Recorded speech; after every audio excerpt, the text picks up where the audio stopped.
Je vais terminer cette première série de tutos sur le langage Java en vous donnant des pistes pour améliorer les classes que nous avons déjà créées.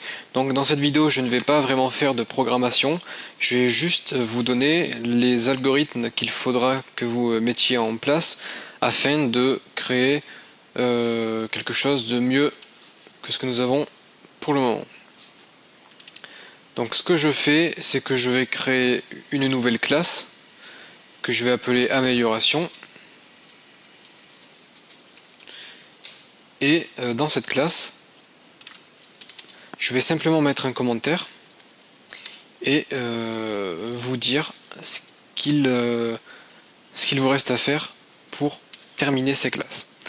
Donc pour le personnage. Pour le personnage, il faudrait créer un inventaire. Un inventaire qui pourrait contenir des armes, des armures, des potions, de l'argent, donc de l'or.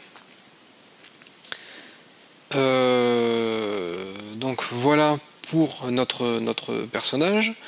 Ensuite, il faudrait créer des méthodes qui permettraient par exemple de s'équiper, prendre potion, bon, etc., etc. Donc ça, ce sont des méthodes qui vous permettraient d'utiliser des objets. Donc ça, c'est ce qu'il faudrait rajouter à personnage. Ensuite, dans notre fonction main ou dans notre grille, classe grille, ce qu'il faudrait faire, c'est créer une méthode check. Check serait une méthode qui permettrait de vérifier où se trouve le perso. Donc cela permet en fait de jouer comme on l'avait fait au tout début, de laisser le joueur se déplacer quand il le souhaite. Donc là on aurait pu mettre par exemple while i plus petit que 10.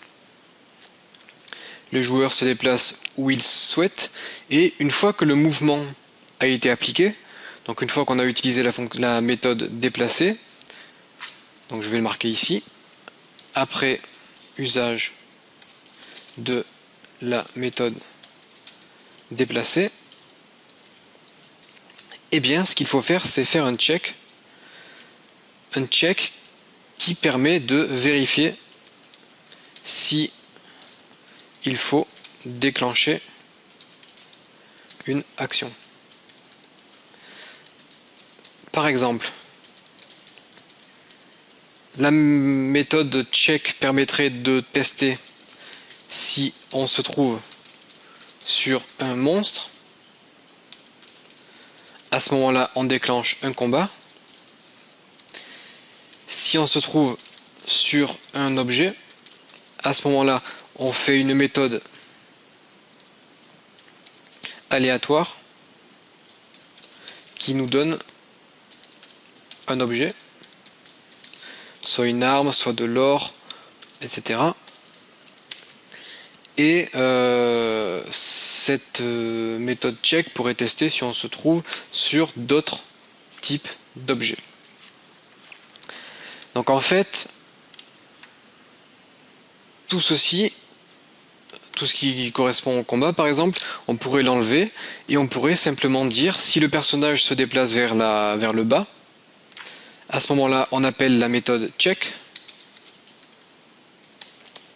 et la méthode check déclenche par exemple un combat. Dans notre méthode check, on pourrait avoir par exemple public, statique, void, check, tac tac. On pourrait avoir quelque chose du genre if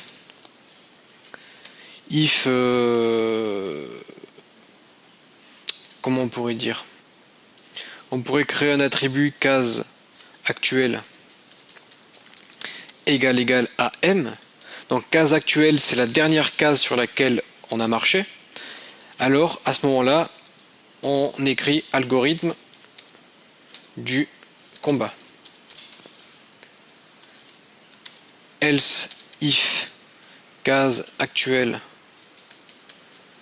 égale à O, alors à ce moment-là on va faire ramassage objet.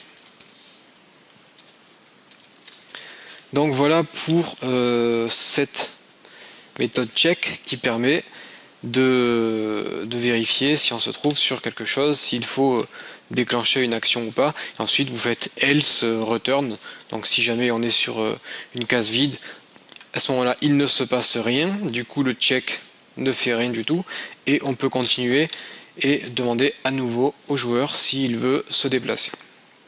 Donc ça en fait c'est plutôt une sorte d'exercice qu'il faudrait que vous fassiez de façon à pouvoir peaufiner un peu ce petit RPG que nous avons commencé à faire. Bon, évidemment, pour avoir un jeu complet, il faut faire plein de choses comme donner de l'XP aux joueurs après combat. Ensuite, il faut augmenter les niveaux.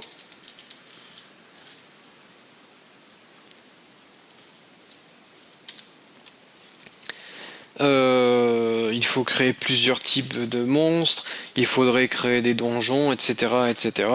Donc tout ça, ce sont des petites améliorations que vous pouvez apporter au RPG pour le rendre un peu plus intéressant, puisque là, nous nous sommes contentés de faire quelque chose de vraiment basique. Par contre, avec les connaissances que vous avez acquises au cours de ces 10 vidéos, vont vous permettre sans problème de réaliser toutes les améliorations se trouvant donc dans les quelques commentaires que je vous ai mis ici. Donc là vous n'avez pas besoin de moi pour faire ça, vous pouvez inventer tout ce qu'il y a ici, donc le faire de votre propre manière. Par exemple l'inventaire, vous pouvez très bien dire que c'est un tableau de 10 chaînes de caractères ou de 10 entiers.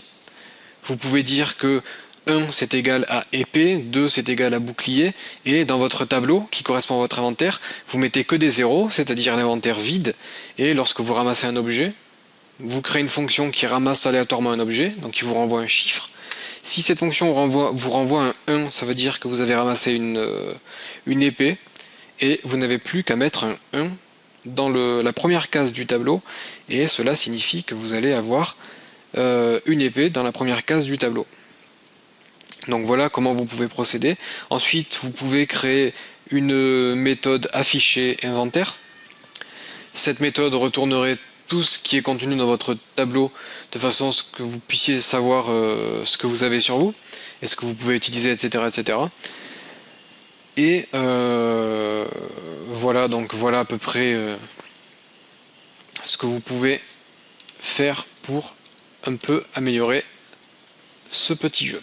Donc je vais enregistrer cette classe et je vais vous fournir le dossier tuto 10 donc dans les fichiers de cette formation, comme ça vous pourrez continuer. Donc nous on se dit au revoir ici, donc on a fini cette initiation au langage Java pour les jeux. On se retrouvera très certainement dans des futures formations Java plus avancées dans lesquelles on fera des choses plus complexes. Et bien sûr des formations Java sur l'interface graphique, donc comment créer des éléments graphiques avec des images, etc. dans une application Java.